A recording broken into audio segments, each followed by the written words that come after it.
example, Lauren Montgomery was a longtime reporter for the New York Times who wrote about local and international affairs for the newspaper. Biography. Montgomery was an only child, born on May 25, 1936, in Brooklyn and raised in Spring Valley, New York. He attended Columbia University, graduating from the school in 1958. He spent 2 years as a textbook editor before being hired by the New York Times in 1959.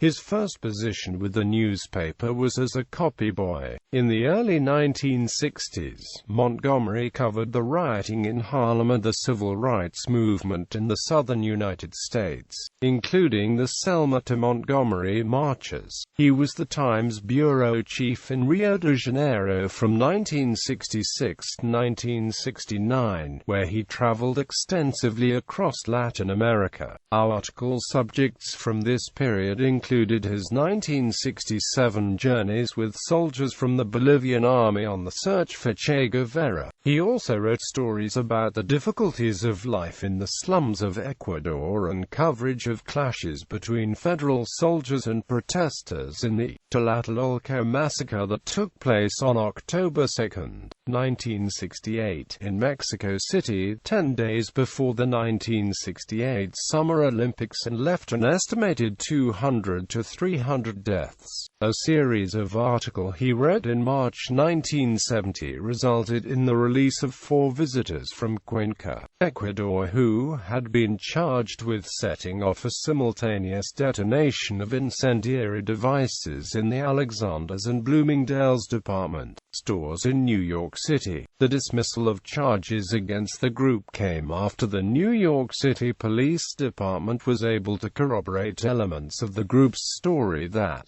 had first been published in an article in the Times by Montgomery.